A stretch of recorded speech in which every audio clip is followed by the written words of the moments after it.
welcome to the Science Faction Podcast, where science meets fact meets fiction.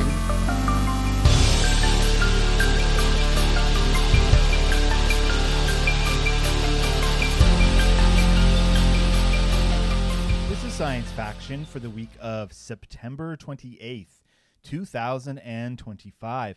I'm one of your hosts, Stephen Dominguez, and with me tonight, someone who he's here. Yeah, I'm here. I'm Benjamin Daniel Ellis, but I do want to say, Stephen. Yes.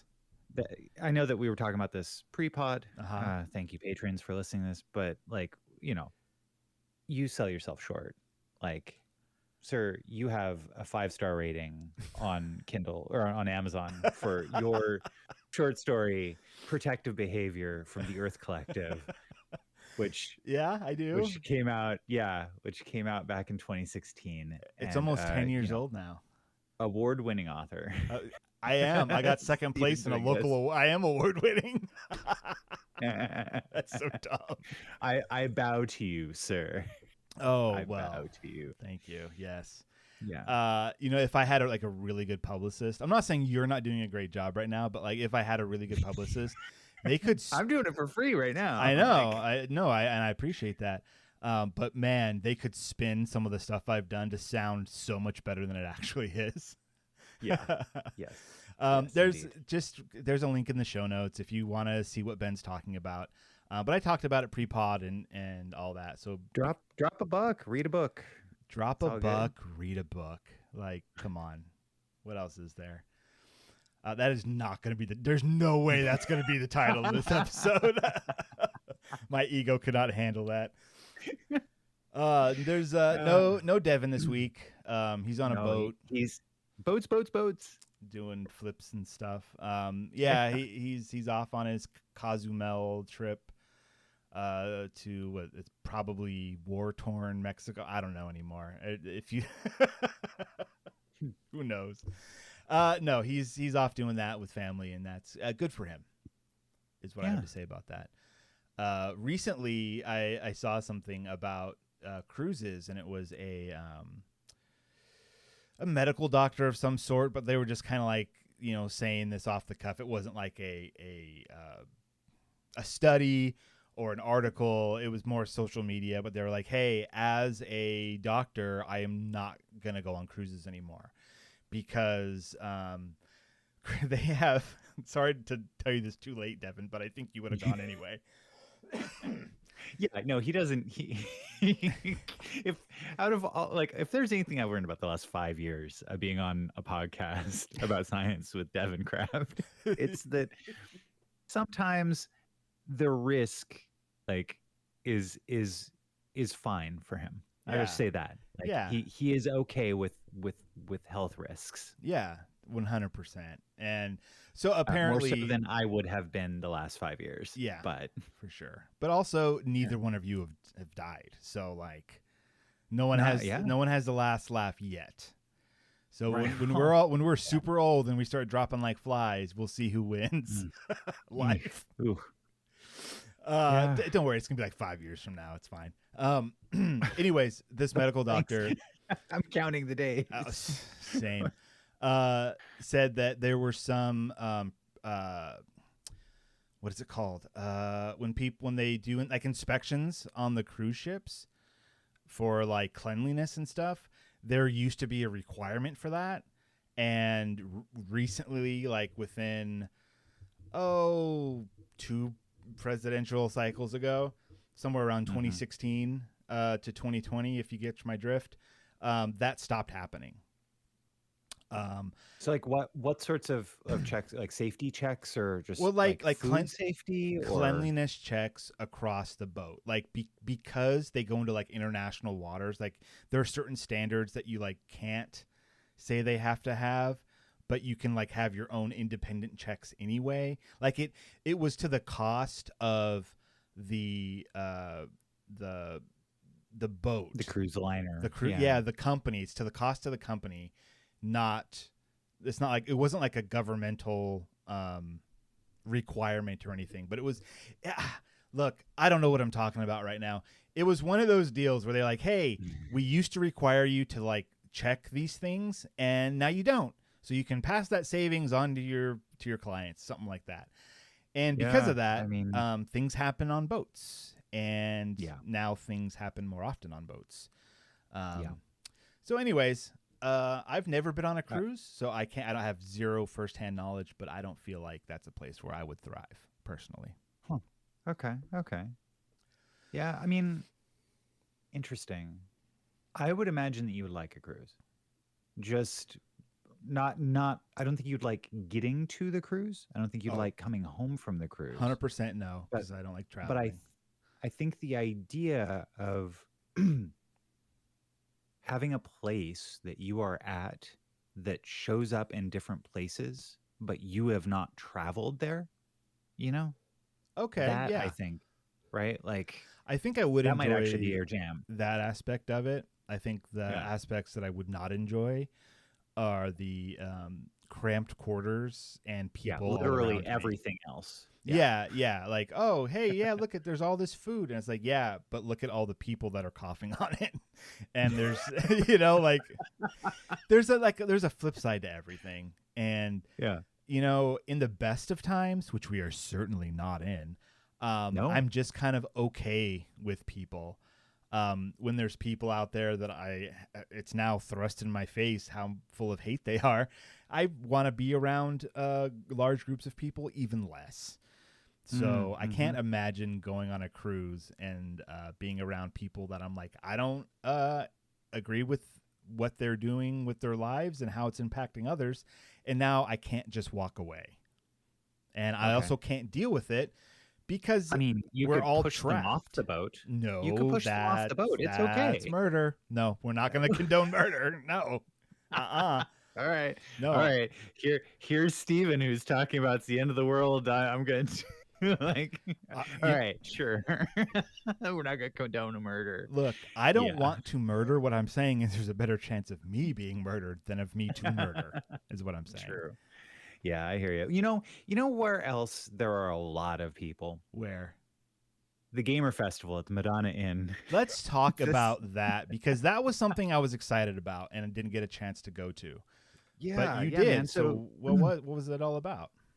All right, let me set the scene for how this weekend went for me. My Saturday started with I was in a parade, and you wake up and parades start early, right? Ugh. Especially if it's a parade outside of I'm out. your hometown. Automatically, I'm out. No. You got to travel to the parade. No. And then the entire parade is just a bunch of people waiting in line Look, for waiting in line. if a parade ever goes down my street, I might go outside and wave to the parade. But There you to go to a parade to just look at Yeah. people traveling No. slowly? Not to look at people, but to actually be the people traveling to be slowly. Yeah. Parades are one of the dumbest things ever invented. Tell me about your parade experience, please. Look at those people drive slow. Let's cheer at 6 in the morning. Go ahead. It was great for the roller derby team. We got a lot of it's for the flyers out, kids? 'cause next, good. Yeah. That's fine then. Next, It's for the kids. next weekend, if you're in the SLO area and want to come out to see a really awesome time, we've got a bout happening at Santa Rosa Park at 4 p.m. on next Saturday. Tickets are available. And then the adult team is playing right after us, and it's a really great time. So we were kind of doing it as part of like, hey, we're in the community, come out and hey, we're here. If you're interested at all in being part of this, either in watching and finding out how fun the game is, or you want to be on our team, and learn with us. Yeah. How awesome is that? That's so cool, man. Yeah, so we did all that, got done with it, and then as I'm driving back up the coast, we're passing by the Madonna Inn. I'm like, oh, this is the weekend of the Gamer Fest. And I turned to my son, who I was like, hey man, do you want to go with me? He goes, no, I do not. And I realized at that moment, I was like, okay, if the two words gamer festival do Mhm. not awaken something in my son who is like devouring Hollow Knight right now. Good for him. Yeah, right. Um, if that doesn't like spark something in him, I don't know what I could say to encourage him to come with me to the gamer festival. Okay. Like, yeah, I don't know. So then I was like, okay, well, Flint's out, let's what are my buddies, and so I texted you and our our correspondent across the field, Adjacent to the field, adjacent to the correspondent. field. Yeah, and both y'all were like, nah, sorry, No, my friend. no. No, I have you were busy. Yeah. Yeah, I've got a whole story about why I was busy, but please Yeah. continue. But I'm like, you knew about this, Stephen. How did you not clear your calendar for this? Look, it's anytime the word fest is attached to something, that tells me that's going to be a lot of people that I don't care to look at. So you just push him off the boat. It's okay, no biggie. No, that's again twice now this episode. That's murder. Stop it. Get some help.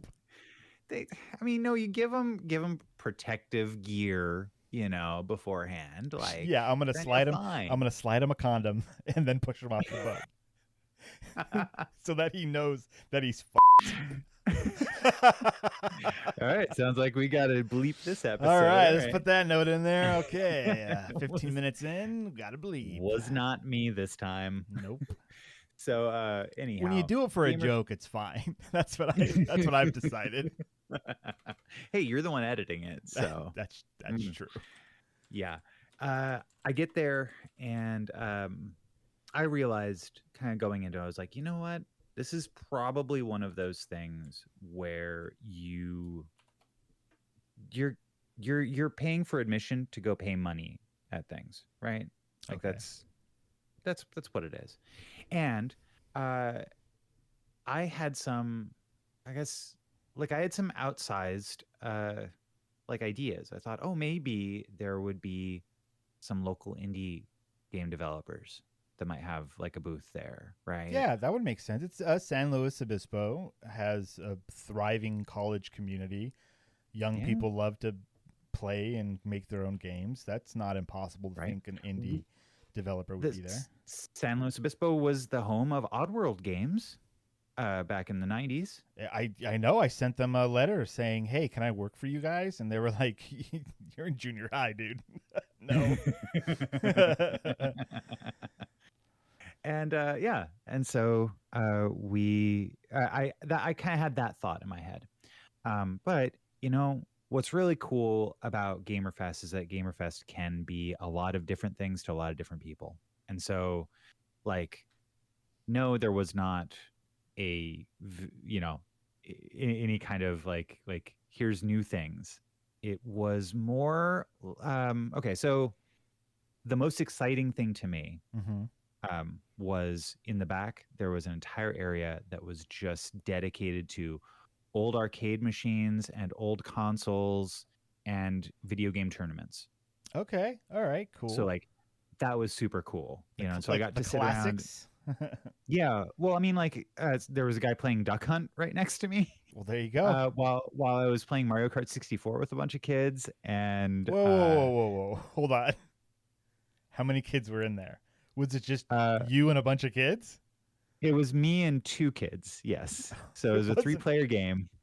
No, I'm like, it was in not that a fully packed game. I'm saying in the general area. Oh, like, in the general area. No, in that back area, it was just kids. Yeah, I'd say. Well, no, I mean not just kids. There was plenty of college age people there too. Oh, just the kids were playing Mario Kart 64, right? Okay. Like, and you and one adult and me and one adult at that area. But I was surrounded. I mean, there was a Smash Brothers Ultimate tournament going on there, and then kind of away from there, like next to that large area of video games of like everything from an asteroids cabinet to they had an Atari 2600 set up with a couple of games there that you could swap between. Yeah, like it was That was pretty cool. That's neat. I like Yeah. game history stuff.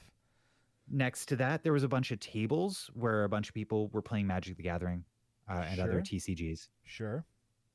And then there was the floor, where Okay. all the vendors were.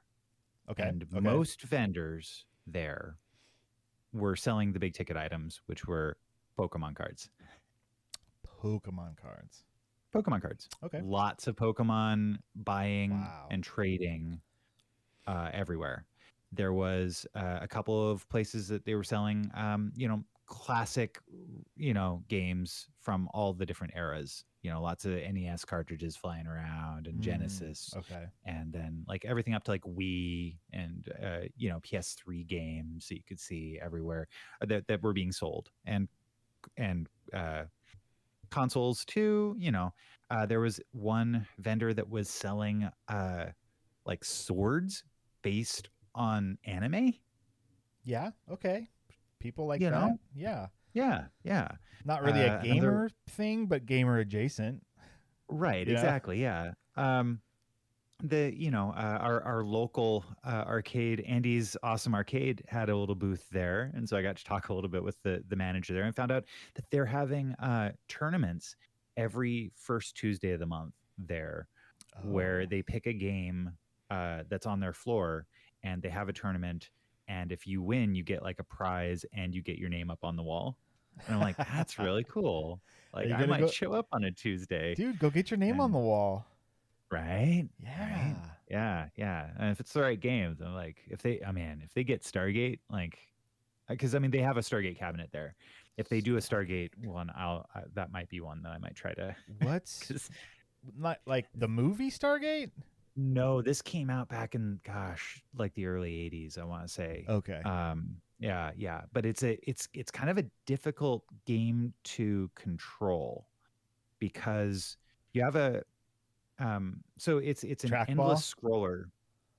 No Oh, trackball. It's an okay. endless scroller, Mhm. but your joystick only goes up and down. And then there's a button that allows you to change direction, whether you're going to the right or going to the left. And so like you have to kind of rewire your brain. Oh, yeah, that's different. Okay. Yeah. Interesting. Yeah. So like it's a funky one. It's a sequel to Defender. Oh, okay.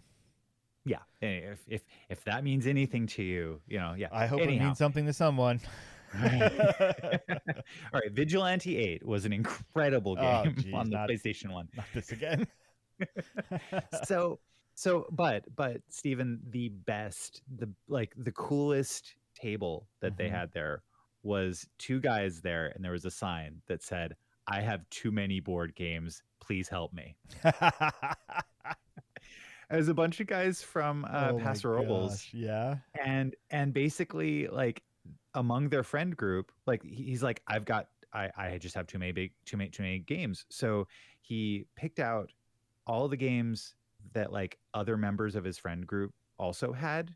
And so like, okay, I'm selling these games, and then I'm also selling other gently used games that were the boxes are just too big. Okay. Like how many maybe they got, like, copies the of Kickstarter Gloomhaven version. were there? No copies of Gloomhaven. I did Okay. ask. I was like, "Hey, do you guys have ARCs here? Because I need to get a copy of ARCs." And they're like, "No, I'm keeping my copy of ARCs." Yeah, Like, that's- Arcs is the best game that's ever been invented. So yeah, no. I was like, fair, totally fair. But they did tell me about another game that sounded interesting called Broom Service, where you are you're a witch, and you are like trying to deliver potions, but it's like a trick-taking game, and I love trick-taking games. Yeah, you love that. So yeah, so I was like, oh, tell me more. But they weren't selling it because like they were like, oh well, if you like ARCs and like easy to pick up games, Broom Service might be up your alley. And I was like, cool. Well, Where is it? And they're like, we're not selling it. We're not selling it. It's a good one. We're keeping that one. Yeah, We're selling the junk. We're keeping the good stuff. Well, A second ago, hold on. A second ago, you said you had ARCs, and then within the same sentence said something about easy to learn. ARCs was not easy to learn. No, but I mean, like, no, ARCs is not easy to learn. It's one of the few games that like is very difficult to learn that it really, really resonated with me. Mm-hmm. So yeah. It's like the Stargate you were just explaining. Like you have to kind of rewire your brain a little bit to get the game, to understand the Right. game, and that's what Yeah. makes it so awesome. Yeah, indeed. Anyhow, What else? yeah. So like I would say that it's really awesome that they did the whatchamacallit, that they did this gamer festival in our local area. Mm-hmm. But like, I don't know, man. It's not for me. Yeah. As someone who maybe doesn't have discretionary budget or time at the moment, I'm not in the right headspace for any of what they were selling. Yeah, you know? I mean, you're not a Pokemon guy, so like you're not going to be spending thousands on cards. It's been very long time since I was a Pokemon card game guy. I totally got massive respect for the people who are still in the scene. Yeah, I sure. did see a $3,200 card there. Was it a Charizard? No, it was so it was in Japanese. And oh wow, okay. I've stopped learning Japanese through Duolingo, my friends. I apologize. I've swapped to Spanish and chess. Better. That's a way better. And yeah. It just seemed with the population I currently work with, it is more likely I'll come across a Spanish speaking individual than I will just a being in Japanese-speaking California, individual. you're more likely to come across a Spanish speaking individual. Yes, yeah. So, anyhow, but just since we're talking about that, a quick update for me. I'm still doing the Latin thing, but I'm also taking the music class because I've never learned to read music, and that's teaching me, and I think it's fun. Is cool. Oh, good. That's awesome. I started on that, and I mean, my timing is terrible. Tapping on a screen. Oh, bummer. I kind of I don't know. It's something about it. So I went back to I cried in chess and Spanish. How does one cry in Spanish? Oh, Dios mío. About like that, I guess. Yeah, kind of. Yes. Okay, look, I'm gonna talk for a while now. You've been taking too long. I really have. So when you went to your Gamer Fest, which is, it sounds like not for you, but definitely something that like I support. Like we should have, like it feels good to have things like that to bring those kind of communities together, right? Like I'm sure there was some people that walked in there that day with like Pokemon dreams in their hearts, and they came out fulfilled. You know what I mean? A lot of people were walking in the parking lot with swords. So, oh well, yeah, lots of people. So and you question why I'm like, we're gonna all be dead in 5 years. It's because all the kids have swords now. You know what? Let them have swords. I mean, it's that's a lot less damaging to both others and the environment that we live in to just have some swords. Yeah, it's all fine. Good. A sweat, as Malcolm Reynolds will say. A swat? A swat? Oh, was that the episode where he was challenged to a duel? Yeah. Yeah. Okay. Yes. Okay. Yeah. I remember that. That's when Kaylee had that big fancy dress. We're talking about Firefly, y'all. Yeah. And Inara had to try to teach Mal how to sword fight, how to be gentlemanly in sword fight. Yeah. Oh. Yeah. Man, great show. What a. Yeah. We're watching it right now, and we just watched Out of Gas. With my son, and beautiful episode. And I was like, this is like the best episode. And he's like, I don't get why you like that one, Dad. Like Janestown, that's the episode. I'm like, all right, you got your you like funny episodes. Janestown. It's been so long since my last Firefly rewatch. Oh, it's worth it, dude. Yeah, it's still out there. Yeah, I mean, not only is it still out there, but I believe I own both DVDs and Blu-rays of that season. Can't take the sky from you. No. Okay. Louder. So you were at the thing. I couldn't go because I was doing a different thing. I was running a game of Mutant Crawl Classics. What's that? Oh, good. Okay. Yeah. Yeah. So Mutant Crawl Classics, I've talked about it on the show before. I'll do just a really quick recap. It's an offshoot of Dungeon Crawl Classics, which is kind of a newer remake of old D&D or old role-playing games. So there's a little bit of number crunch in there. It's very deadly system, and it's also wacky. It's also kind of strange and silly and bizarre, which is cool. And so Dungeon Crawl Classics was so well received, they created Mutant Crawl Classics, which is like the sci-fi version. Because Dungeon Crawl Classics is the typical fantasy tropes, and Mutant Crawl Classics it's not typical sci-fi tropes, but they're in there. It's set in a world called Terra AD. It's some unknown amount of time in the future. The sky's red. There's a sky arc, but no moon. Everything's been destroyed and built up and destroyed again. And you start off playing as like tribals. And there's, broken down cities and all this crazy technology that's like magic and robots and mutants. And it's all that mixed together, which sounds like a whole lot of fun. So the first thing we did was ran a funnel, which is you go from level 0. You have like 4 level 0 characters. We run a session, and you might be left with 1 or 2 alive at the end. You pick one of those. Typically, it's 1. You pick one of those to then become level 1, and then you can start your adventure proper. So we've done that with this group, and so they're going on their first adventure, and it's something that I wrote, and it was called Tower. Anyway, now it's called Tower of Power because of what happened at the tower. But I made kind of a random generator for what each floor of this tower was going to be. And so as we were playing the game, it was fun for me because I got to roll and say like, all right, here's what's happening on this level. And then, they go through it and get to the stairs, and I get to roll some dice to figure out what's on the next level. So when I wrote that, I had a kind of a story arc where at the top of the tower was going to be a boss fight. And then you get some treasure, and then you go home. When we were playing that session, they got up to the floor right before the top floor, and we had to call it because we'd been playing for like 6 hours or something. Mm-hmm. And it was like, no problem. When we come back, we'll do the rest of it, and then we'll keep the game going from there. And everyone was fine with that. So that was this session. So it has been, because one of the dudes takes notes. Austin, what's up, Austin? He doesn't listen. I like how I say hi to people and then immediately say they don't listen because nobody listens. It's fine. But Austin's cool. He's a cool guy. We play the Fallout game RPG together as well with other people.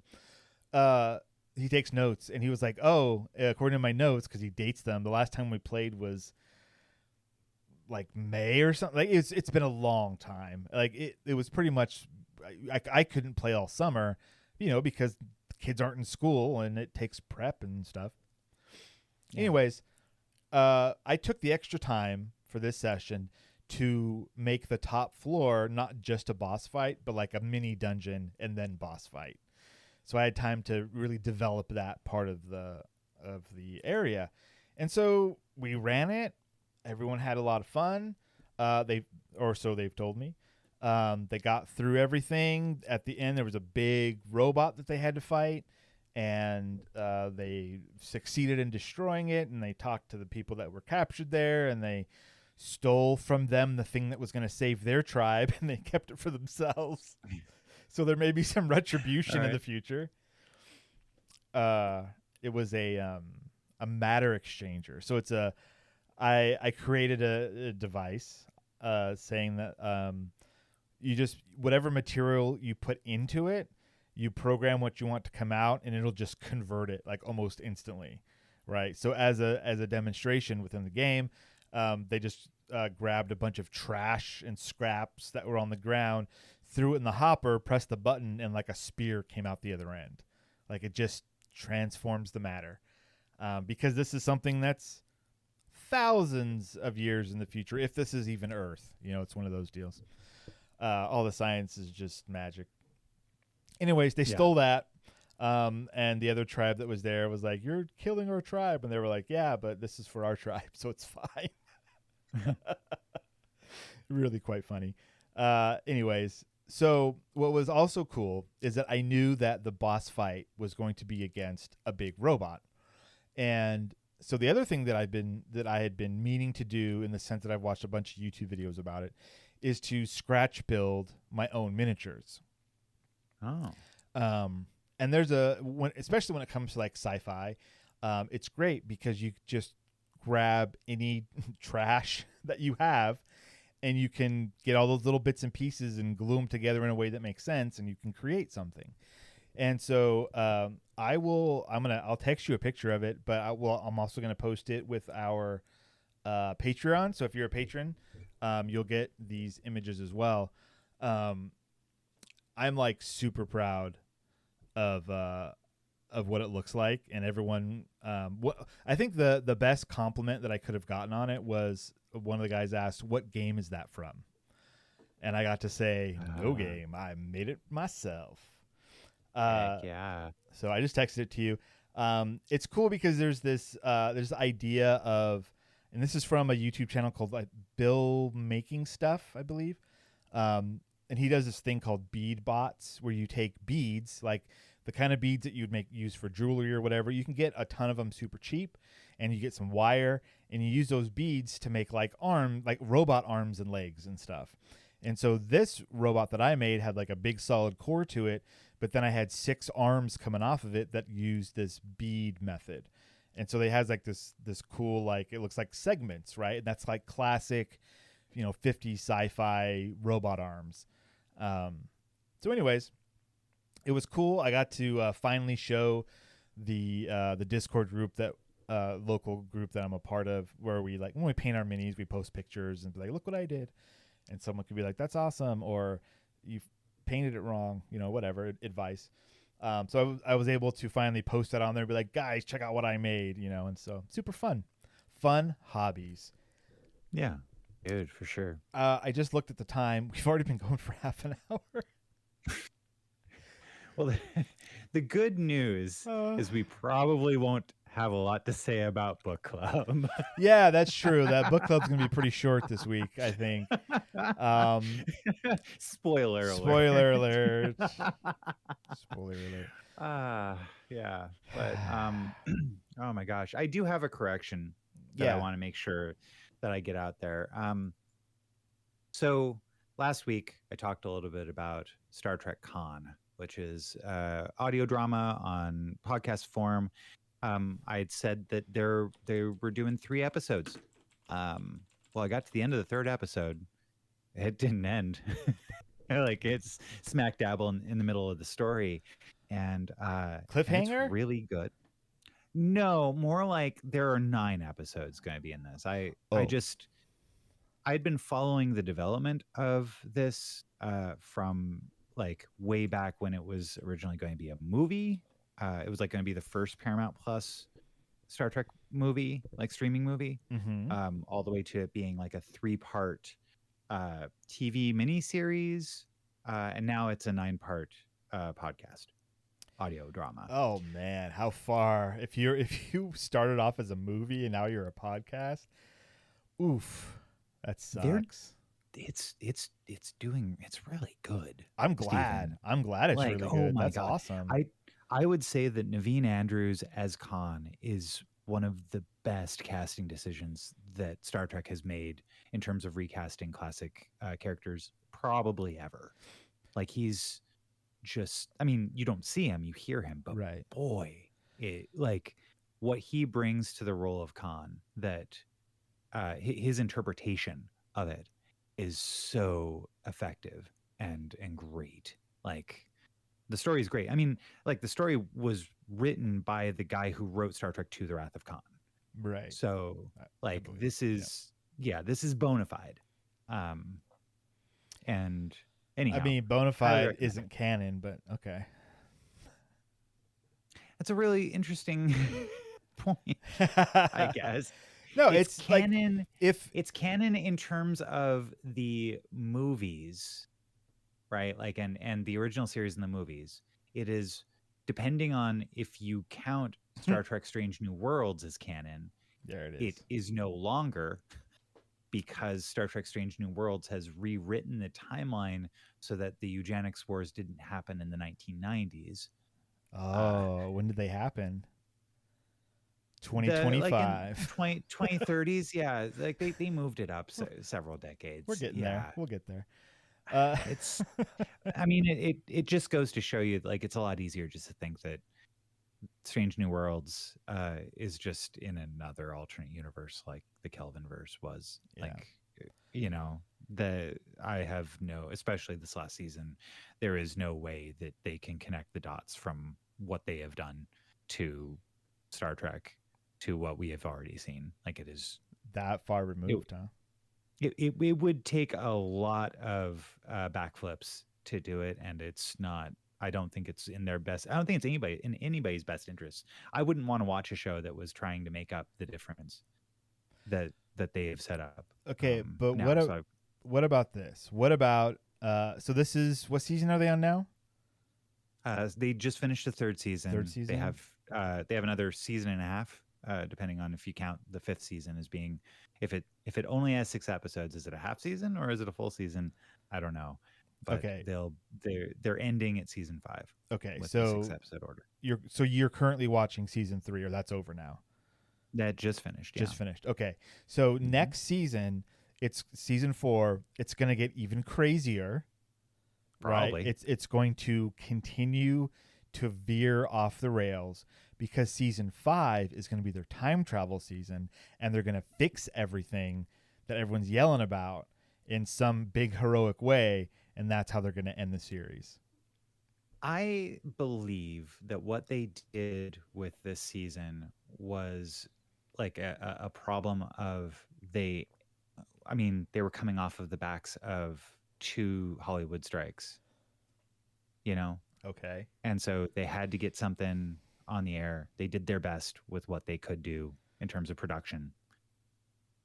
So the production values and the special effects are incredible, but the scripts could have used some really significant rewriting. Okay. All right. Is just how I see season 3, because season 1 and 2 were so good, and the season had some interesting highs, but nothing to the as good as what they had in the first 2 seasons. Wow. All right. Yeah. Fair enough. And they made some real weird decisions for anybody that goes back and rewatches the episodes that they reference and goes, wait, like, hold on. Hold up. Anyhow. Hey, do you want to do future now, or should we just keep talking and then take a break? And then you do or don't? Yeah, I don't. I don't need to talk about that stuff. All right. There's no future. There's no now. There's only parking garage rally circuit. Let's talk about it. There's only Zool. So a couple of weeks ago, I was talking about how I had gotten 3 games from my Steam wish list that were like in a bundle all together, and they were all driving games. Mm-hmm. And so one of those games is a game called Parking Garage Rally Circuit.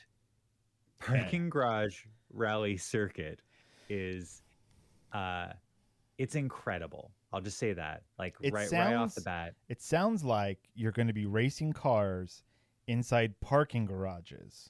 Is that what this is? Yes. That's a real thing too. Like, I've seen that.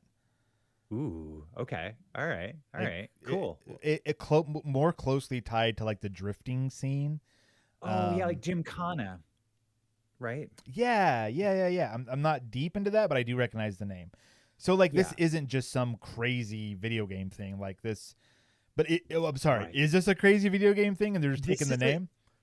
I mean, it's each one of the 8 levels is modeled after like a pseudo real life location in America, like the different parking garages in America. Okay. And so like going from the parking garage at Mount Rushmore to the parking garage, like there's a particular parking garage in Chicago. There's one that's like at Liberty Island. There's like it's pretty wacky, but like when you first boot it up, you feel like you're like it's 1994 because it looks like a game that's supposed to run on a Sega Saturn. Like very specifically Sega Saturn inspired graphics. And then you start listening to the soundtrack and it's all ska, baby. Like, Oh no.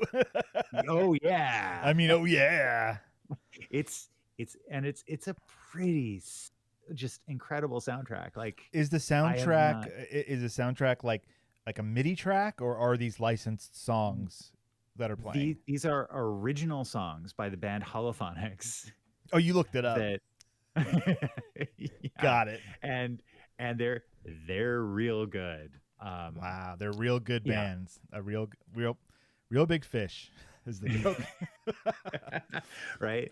Yeah. So like I can't. It's got really tight controls. Mhm. And yeah, like it's just a real fun time. And even my 12-year-old, I was like, hey Flint, come and play this game with me. He's like, this is pretty fun. I'm like, yeah, all right, cool. You got the It's seal not of just approval me. from a tween. Amazing. Yeah, it's not just me being nostalgic for like a game that never existed back then, but like is meant to make you nostalgic for it, you know? And it's Um, an actual good game. Yeah, yeah, super good game. Right now on Steam, it's overwhelmingly positive in its reviews. How many reviews And though? Is it 4 or is it like 1,000? 1,102 reviews. Yeah, okay. So that's more than Well- the 4 5-star reviews I got on my short story. I mean, yeah, this isn't perfect though, not like your story. No, but- this is. I mean, it's pretty good, but it's not as good as my the 5 stars my Eh, short story got on Amazon. exactly. Yeah. So if you've got $10, Buy a 10 great copies of my short story. or buy Gross. Parking Garage Rally Circuit once. A Yes. recent update added Steam Workshop support, so it's Oh, got a bunch nice. of like community-made levels. That's Uh, awesome. and yeah. So- Cars 2 are the the level of graphics, is it cartoony? Is it realistic? Somewhere in the middle? What are the graphics like? So somewhere in the middle, but if you Mhm. if you know anything about that era of video games, the idea is that the polygons are pretty flat and sparse. There's Mhm. a lot of dithering on the on colors. Right. It's very like some of the it's not quite PlayStation 1 era where you had a lot of, because the polygons weren't like they had a math error, a rounding error Oh no. in their processor. So like whenever you see a PlayStation 1 game, sometimes like the polygons will get all wonky, and like as it's adjusting, it kind of like the edges of stuff shift a little bit. It Mhm. doesn't quite have that, Okay. but it's kind of like that because it's meant to look like a Sega Saturn game. Right. which It's didn't have simulating problem. that. Yeah. Okay. And, So that tells me the graphics, like when it comes to the cars, kind of give you a general vibe of what kind of car it is. It looks sleek. Oh, It yeah. looks chunky. But it's not like Yeah. that one's supposed to be a Mustang, but they can't say Mustang, so No. it's called the horse car. It's You only have 3 different car classes, and then you can change the livery of them. So Oh, like cool. so you've got like the the beginner class, the heavy class, and then the ultra class. Okay. And so when you're playing through it and trying to make your way through the game in order to unlock more things, you have to place in the top 3 at each level in order to progress. And then when you get to the end of the 8th level, then you get to play the next set of 8 tracks with the next classic car. And it's kind of the difficulty level. Okay. And Right on. it's got, you can play it online. I haven't also split screen if you want to, but like whenever I've looked online, nobody, like there isn't anybody playing it yet, you Oh. know. So Wait, did it just come wouldn't out, get or it. is this something that's come and gone already? It's been out for a year, Okay. just Got over a year. This you have that, or maybe you don't, but I assume you still have that arcade cabinet that you can plug your Steam Deck Yeah. into. Yes, I do. That And this yeah. feels like it should be that kind of game where you're standing there in your garage, beer in hand, playing this on your arcade cabinet. Yes, yeah. And in fact, I had to do a little bit of adjustment to the controls because by default it uses the stick and not the directional buttons to steer. Oh, okay, sure. You know, and so I had to kind of adjust that. Yeah. Yeah, But well, no, you should it works change great. it. You should change it so that to go like forward and backward, you have to use the stick, and then left or right, you have to press one button that toggles either left or right. That's the optimal way to play that game. Sure. Yes, exactly. Like in Stargate. Yes. Exactly. Get Stargate controls for parking garage rally circuit. If you Yeah, just indeed. understood that sentence, thank you for paying attention to this podcast. Vigilante 8. Ugh. All right. So yeah, thank you. Since Devin was here, I felt like I could talk about video games with my buddy. Of course, man. Thanks, Steven. You're welcome. You know. I see here you've got Rick and Morty. What was the best episode of the season? Yeah. Have you watched season 8 of Rick and Morty? I did. Yeah. I watched Did the you finish entire thing, and Yeah. it was B minus. Okay, interesting. All right. Yeah, I mean it was Rick and Morty. There wasn't anything about that I was like, they that was weird or that was bad. It was just like, yeah, these feel like all of the average episodes that are typically in a season, but there weren't enough like highs. Like every now and then there's an episode it's like, oh man, that one went crazy, and they never reached that level. Any of them, I felt. I think that the episode where Jerry goes on the road, that was my highlight of the season. Oh, dude, that's got you written all over it. Right? Yeah. Just everything about that episode is just like, oh, I want to see so much more of this. Like this is pretty cool. See, yes, but it's also just kind of riffing off of the Jerry Burry. Do you remember that side bit? Where he was where he went to where it was like it's like a preschool, for Jerry's. Yeah. So yeah, Rick and Morty would bring their Jerry to this place, check him in with a ticket, and then he got to stay there while they went on an adventure, and they'd come back and pick him up. And the joke in the episode is that like as they're gonna go get him, something happens and they end up maybe switching tickets with another Rick and Morty, and the Jerrys are like, wait, and they're just like, come on, like it doesn't matter, you're just a Jerry. And that was one of the first times in the show where it was like, oh, characters might be switching universes without us knowing, and it ultimately doesn't really matter. But like that was like later on they referenced it again, and they had switched Jerry's, so they just like switched them back. And then now this one is like the Jerry's kind of doing their own thing. Do you want to explain? Do you want to get into this, or do you want to just move on? Sure, at least a little bit. Yeah. So basically, there's a Jerry sitting down eating breakfast at the breakfast table, and he's got a little bit of 5 o'clock shadow, and everybody's like, "Hey, Jerry," you know, and he just kind of waves them on, and then Jerry walks in, and he's been caught. So this other Jerry convinces our Jerry to go take a little walk on the road, quote unquote, which is just a series of interdimensional trapdoors that lead from like closets and other places in the environment that that They're always like he can behind the scenes kind of places. It's a back alley. It's Right. under a log. It's places people don't typically go, and that's where the Jerrys go back and forth. Instead of a portal gun, he just goes through different universes because they found these places. Yeah. And they there's a bunch of Jerrys that have just kind of decided to hit the road because their universes, maybe they messed up somehow with their families and didn't think that they could go back, or what. But some of them ran off. Some of them are they just travel for a bit and then go back, and right. Or even an intense cataclysm happened and they just and the rest of their reality has been destroyed. Like, who knows? Well, they get on the road, and it turns out that some Jerrys are meaner than others and are have a little currency going, or a little like black market for transporting Jerrys from one universe to another. And yeah, it was pretty cool for a concept where you'd think, oh, this is an episode I should just like, it's going to be a throwaway episode. It's just about Jerry, like whatever.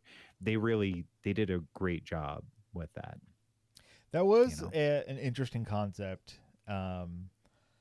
It seems like they've played the joke of, look, there's other Jerrys from other universes, but it's always a dumb Jerry, right? Like it's never been. That's always the end joke, and that's kind of the joke that ended up happening. There was like, yeah, this is just a bunch of, they're still dumb Jerrys, but they're also evil dumb Jerrys, Yeah. So it was cool, it was interesting, but again, it wasn't anything that I was like, oh my gosh. I think the best one that I enjoyed was the one where it follows a Rick and a bunch of Mortys after the Citadel was destroyed in a previous season, the Citadel of Ricks. And so, like, part of it's smashed on this moon, and there's a bunch of Mortys running around, and Ricks, different kind of Ricks, and it focused on a Rick and a Morty that aren't the main Rick and Morty. Yeah. They like entered in, like at the beginning of the episode, then leave, and you stay with the people that were there. Like a Rick that just wants to be left alone, and a bunch of Mortys doing Morty stuff. And then at the end, after their whole adventure, which was kind of, they're able to be a little more epic and dramatic because they're not immortal. Like the main characters of the show, even if it's from a different universe or whatever, like that they are the show, so they're not just gonna like kill off Rick. Something's gonna take its place, or he's it was a fate, whatever. They write, it's never gonna happen. But when they go on these little like side adventures with other versions of them, they're not safe because you can kill them, and then the camera will pan back to the quote unquote real Rick and Morty, and then they make a joke about it and they walk off. And that's kind of what happened here. Is you end up getting this really intense story about these two communities, the community of Ricks, the community of Mortys, and like how their historical problems have now followed them to this new world. It's a very it was kind of an not intricate, but it was a thoughtful story. And in the end, their sacrifices had to be made, and because of that, there was a bit more of an emotional impact. Like you never know what's going to happen in these side stories, like I was saying a second ago. So some sacrifices were made, hard choices. It was kind of cool. And then the camera pans back over to our Rick and Morty, just kind of showing up after this big traumatic thing happens, making a few jokes and leaving. And you're like, wow, that's how people treat other people's tragedies. Right. Like it was the equivalent of, there was a car wreck on the side of the road. We slow down, kind of glance at it, and then take off, and it's never thought of again. They kind of did that to themselves. So at least I dig the lore stuff and that whole Citadel of Ricks. There's some long-standing lore that from episode to episode for that whole area. So it's I like when they kind of go back and revisit that. Yeah, indeed. Right on. Yeah. Anyways, that's my contribution there. Let's go ahead and take our break. Sounds like a plan. Yeah, and when we come back, we will talk about scroll. Good news from the Vatican. by Robert Silverberg. Yes, and as we've alluded to, the talk will not be long. So we'll be right back. Hey you. Yeah, you sitting there listening to this for free, like some kind of podcast freeloader. Look, I'm not saying you owe us, but if you enjoy our deep dives into AI, space, and comic book mayhem, maybe toss a coin to your podcasters. Join our Patreon, get into our Discord, grab some exclusive content, and finally achieve that deep, satisfying sense of superiority over your non-Patreon listeners. Just imagine their sad, uninformed little faces. Patreon.com/Science Faction Podcast. Because knowledge is power, and power is best hoarded behind a paywall. And we're back. Heyo. Hello. And a big thank you to our patrons, Renee and Josh. Thanks a bunch. Patreon.com/science-faction-podcast. And you would get like 40 more minutes of this episode. Yeah, we be rambling tonight. Dude. Yeah. But I'm not not our usual let's just look this up on the internet dead air. I think that no, we had a good talk about music and anniversaries of musics. That was a good 20-minute talk we just had. And it's weird, man. I feel like I didn't have a lot of caffeine today, but I'm on. Let's go. And so we will be on next week, where we will read Terry Bisson's incredible "They're Made Out of Meat." Just we've been teasing it for a couple weeks now, just what that story is, and now we're just gonna do it. I don't know. We tried looking. I thought we went through. I thought this is something that we covered on the show. But looking through the vast reservoir of searching on our website, I didn't find an episode where we actually talked about it. So so either the search function is broken or we are. I'm gonna definitely say broken. We are. That's why I rely. Yeah, that's why I rely on the search function. We are the broken ones. Okay, so next week They're Made Out of Meat, Terry Bisson. And we've got, looks like we found a link to the story and a YouTube of somebody reading it or something. No, so okay, so here's the weird part about this story is the story is essentially just the dialogue between two characters.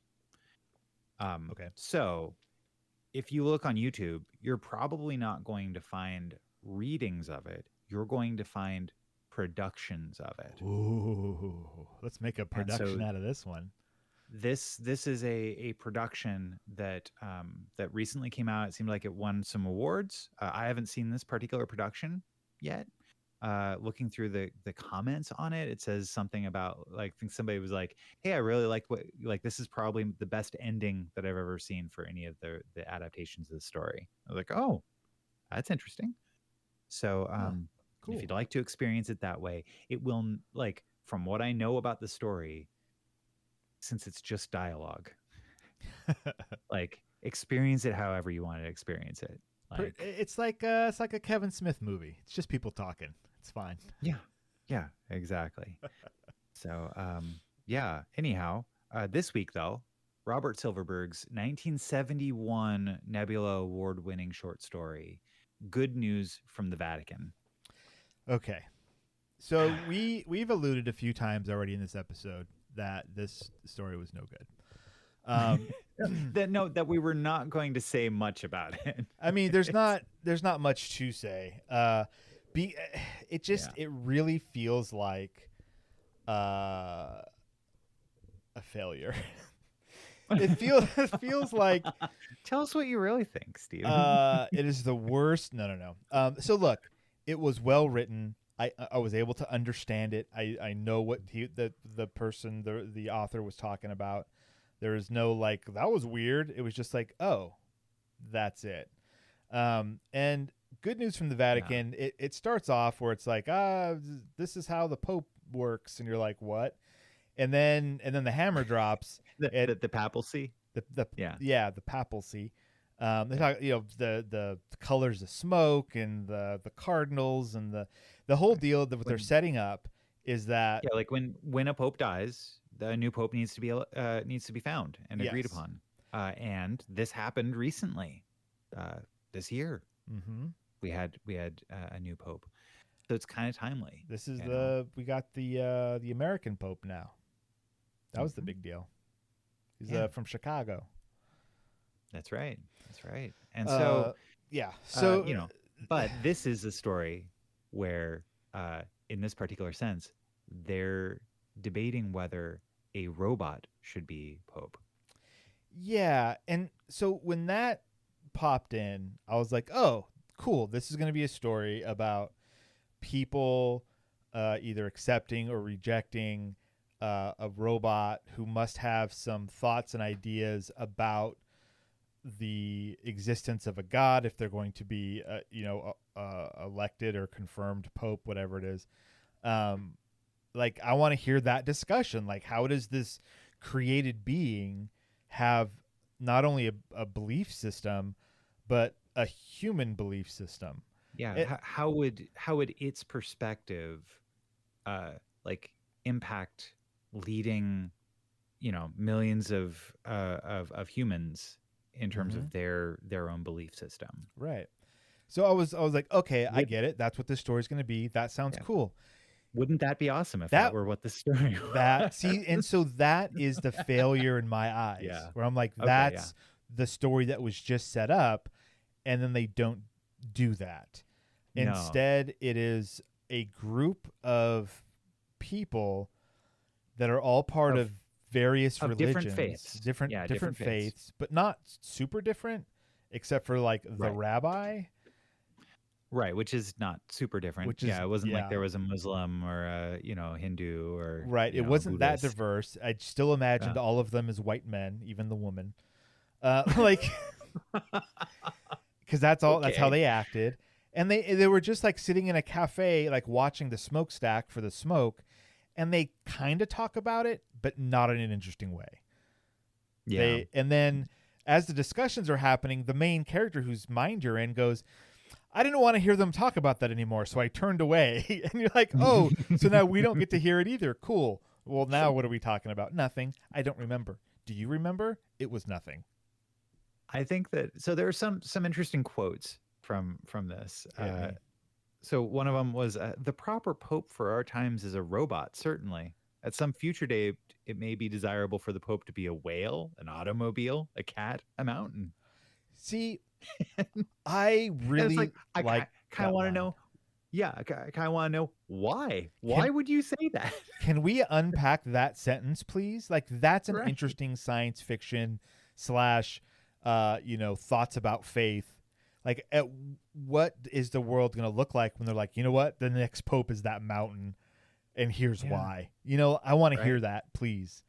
Yeah, every era gets the pope it deserves, and it's like, okay, why does this era deserve a robot pope? Yeah, okay, good. Now they're going to talk about that, right? Yeah. Nope.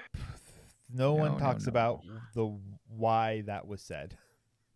Yeah. I found it kind of interesting that there were a bunch of robots that have like that are planning on getting an immediate audience with the Pope as soon as the robot Pope is confirmed or is brought in. Yeah, confirmed. Yeah, and so it's which, like, it doesn't go anywhere. There's so many more questions with that. Like, okay, so there is a community of robots in America somewhere. Yeah, can we expand on that? No. Oh, they're all Catholics? No, we're not going to talk about that. Why are the robots Catholic? Nope. Mm-mm. So is the robot Pope mounted on wheels? Oh no, they're on treads like a tractor has. But I love this quote. But I don't think that treads are spiritually inferior to feet, or for that matter, to wheels. If I were a Catholic, I'd be proud to have a man like that as my Pope. Not a man, Miss Harshaw puts in. A giddy edge enters her voice whenever she addresses Rabbi Mueller.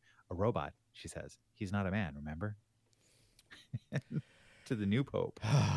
And that's, and it's just a bunch of people drinking and talking about. And someone's not paying the bill. And then someone else is covering the money. It's just boring. And then the Pope comes out. Like, here, it's like, all right, maybe there's going to be something awesome at the end. Kind of, but no. The robot Pope is the one that's elected, or they have to, like, choose a name. I don't remember what it was. But they Pope Sixtus the Seventh. Yes, Sixtus the Seventh. Yeah, right. Sisto Sedimo, Pope Sixtus the Seventh. Is this a big 6-7 joke that we're not supposed to get? Is this where it started? Have you been picking that up from your kid too? Because that's so, the new meme. There have been 5 real popes with the name Pope Sixtus. Okay.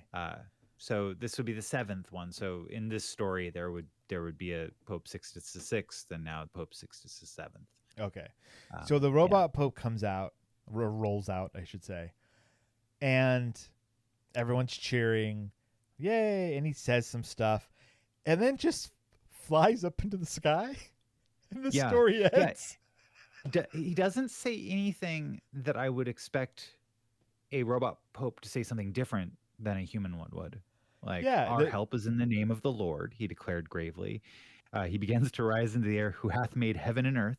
He says, may Almighty God, Father, Son, and Holy Ghost bless you.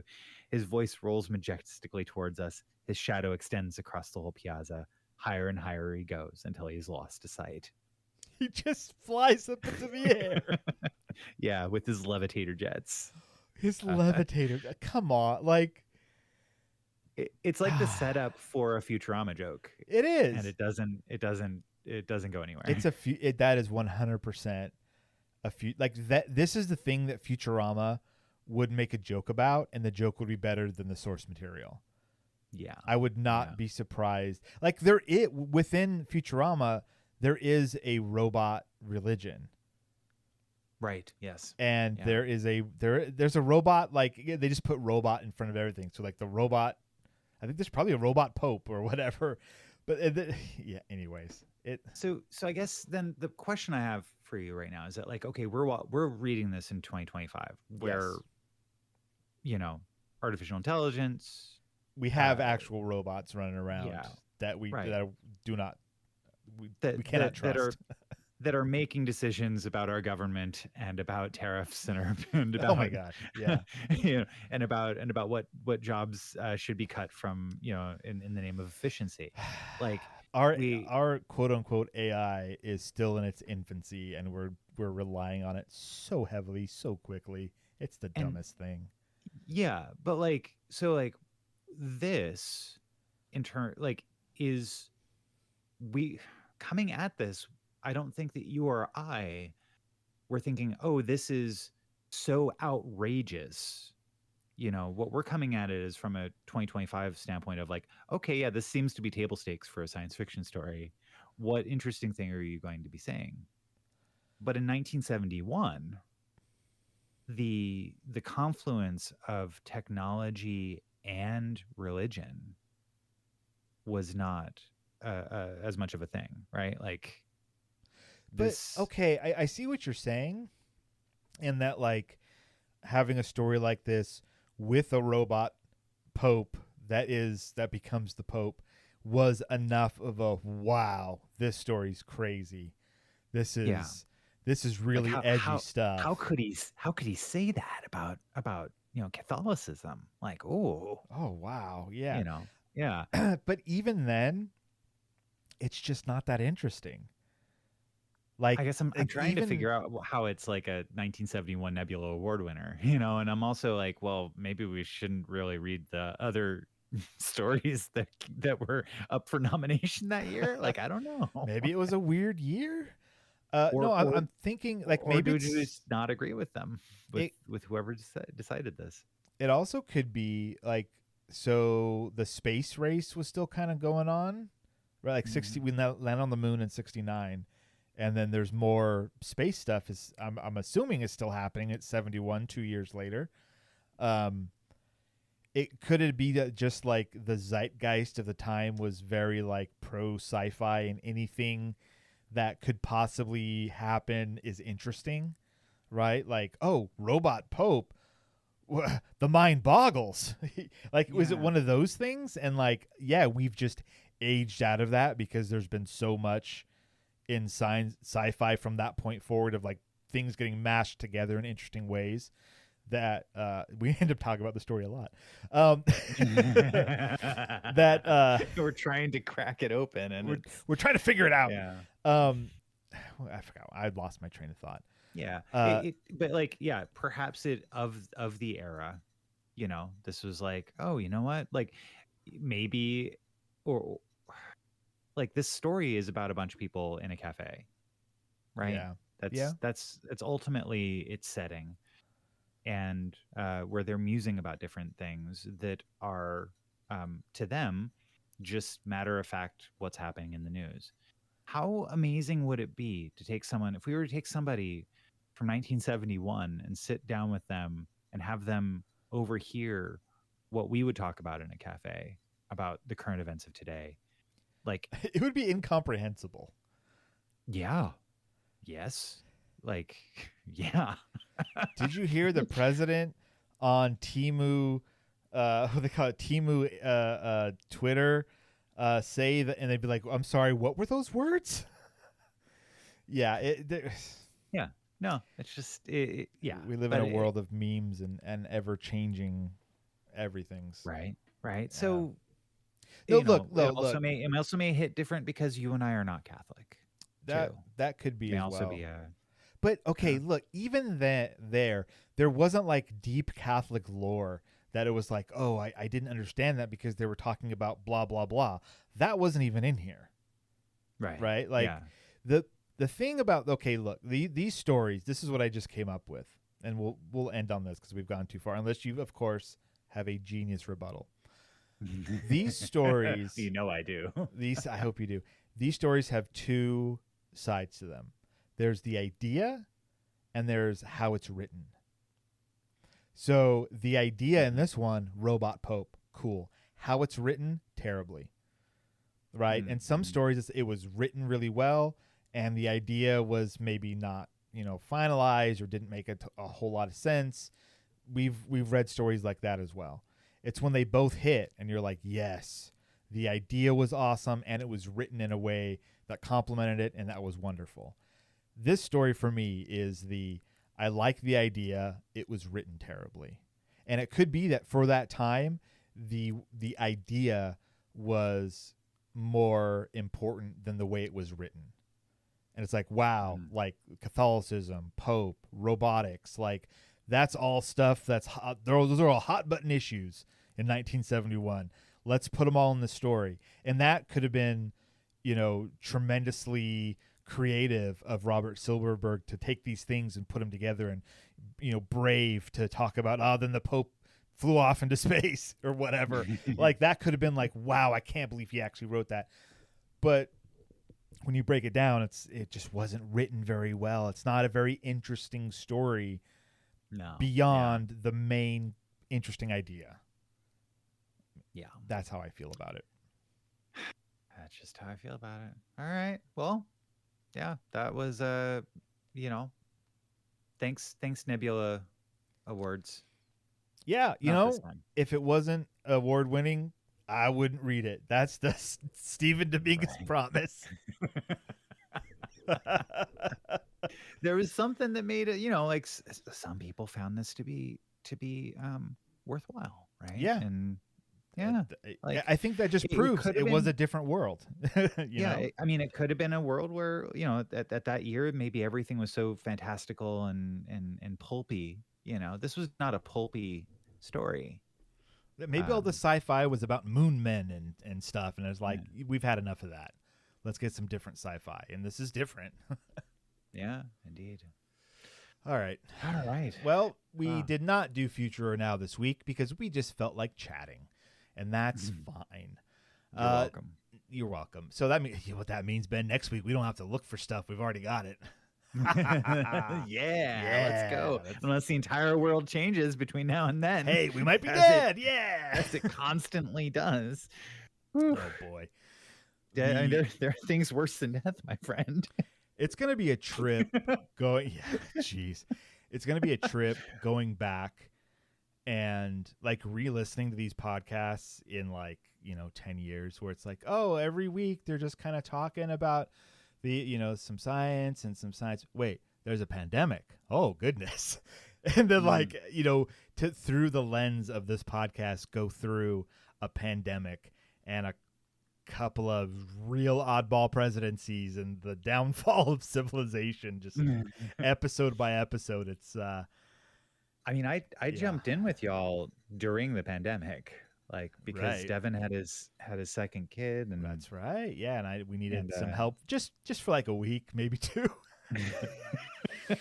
Guess what? Until the world got back together, Yeah, just till things, a couple weeks, and then everything's gonna blow over. We'll be fine. Right? Just a couple of weeks of us just staying put inside our houses, No, everything's fine. There's, if you're a student of history, recent history, you could point to an event that things have never been the same since. And of course, it's 9/11.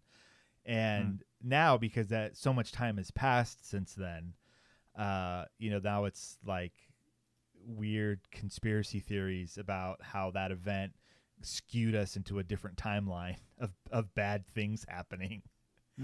And that's what happened. 100%. Anyways, I have got nothing to say beyond that. We don't know if it's true. Sure feels like it. Sure feels like it. Yeah. All right. So next week, Devon should be back. Hopefully he makes it back safe and sound from his trip abroad. And they're made out of meat. Terry Besson. Find your copy. Check out the link in the show notes. Read along. It's bizarre and fun. And that's going to be it for this episode. Ben. Right on. Yeah. Oh, yeah. Do you have any final thoughts or words for us? Like earlier this week, my son came up to me. He's like, "Hey, Dad, today I watched someone do 50 push-ups. Do you think you could do that?" And I thought about it. And I'm like, well, like I don't mean to brag, but I could probably watch someone do 100 push-ups. Good night, everybody.